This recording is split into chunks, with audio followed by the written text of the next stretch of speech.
no disrespect to anybody, but revamping our appraisal process or title insurance or talking about power imbalances is not going to get homes built, not in a free enterprise country. Our problem is supply, isn't it? Yes, sir. And the main reason we have a problem with supply is because of land use regulation, isn't it? Hey everyone, welcome back to Conservative Chronicle. Today I'm diving into a must-watch Senate hearing where Senator John Kennedy confronts economist Edward Gleiser about America's housing crisis. The burning question, why aren't we building enough homes? Kennedy kicks off by emphasizing that the main issue isn't demand, it's supply. Homes just aren't being built fast enough, causing prices to skyrocket. I've been saying that for 25 years, Senator. Yes, I agree with that very strongly. And land use, zoning, some would call it, is within the job description of, to some extent, state, but mostly local government. Is that right? That's correct, sir.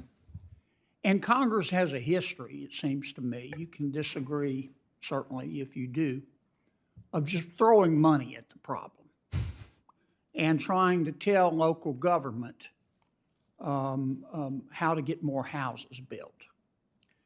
Gleiser, an economics professor with 25 years of experience, totally agrees. You did your PhD work at Chicago? That's correct, sir. Great school. You publish about 5 articles a year? I don't know. I've published a few.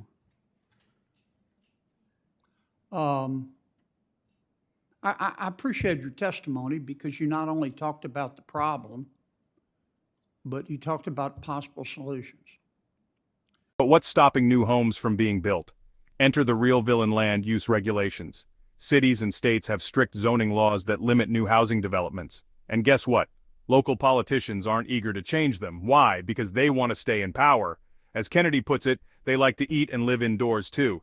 Translation? No one wants to upset voters by changing the rules, even if it would lower housing costs. And local government takes the money and pushes back because politicians at the local level, they like to eat and live indoors too, and they like to get reelected, and they don't want to make anybody upset by changing land use regulation in a way to encourage more housing. Would that be a fair assessment? My words, though, not yours. I will not disagree with any of those words, Senator. Okay. There's a plan that's been talked about. Comment below. Do you think local governments should be forced to loosen zoning laws? I want to hear your thoughts. Kennedy throws out a bold idea. What if states were rewarded or punished based on how much new housing they build? If they meet housing growth targets, they get extra federal funding. If they fail, they lose federal money. In Canada. And what the Canadians have, they're talking about it. It hasn't been implemented, but the proponent of the plan, I've talked with Senator Warren about this, has said, look, we need to incent local government to increase housing starts, but we need to use a carrot and a stick. What if America had a law, Congress passed a statute that said, look, we don't care how you do it, states, but you need to increase your housing starts by 3, 4, 5% a year. Do it however you want to do it. If you do that, we will give you extra federal money. If you don't do that, we will take federal money away from you. Gleiser is intrigued but warns that cutting expected federal funds could be politically tricky. However, he does agree that tying funding to actual housing growth could force states to act. Would this plan work? Drop a thumbs up in the comments if you think it's a good idea. Until you start doing it. Would that work? If you're willing to champion such legislation, Senator, I'm willing to be behind you. I think there are challenges with that in the U.S. The difficulties of taking away spending that was already expected may be particularly hard. It may be easier to do with discretionary grants than with spending that's targeted. I also think it needs to be targeted not to the states level of production, but to production in the most productive parts of the state, right? We don't want California to meet its requirements by building in areas that are very far away from Los Angeles or San Francisco, and and so forth. But I think basically something that creates carrots and ideally sticks as well, that tries to encourage states to do the right thing. And from my perspective, the battleground of affordable housing is in places like the California state legislature. And I would love those legislators who want to do the right thing, who want to make California a state for outsiders, to be able to say, look, the federal government is pushing us in this direction too. Can we just not lose our spending for X? Can we do this?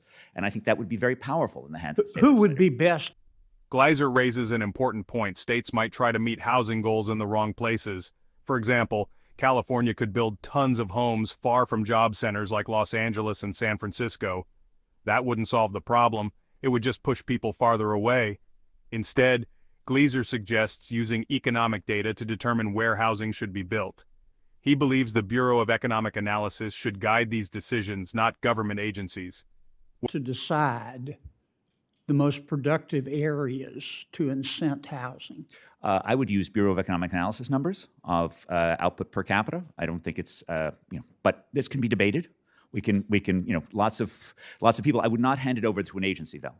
I would put it directly in the legislation. Do you think our problem in America with housing is caused by a power imbalance? I'm not sure I know what that means. Me Senator. neither. Me neither. Thank you. Thank you, Senator. What do you think? Should the government decide where new housing goes, or should states figure it out themselves? Let's discuss in the comments. So, what do we take away from this? America's biggest housing issue is not enough supply. Zoning laws and local politics are major roadblocks.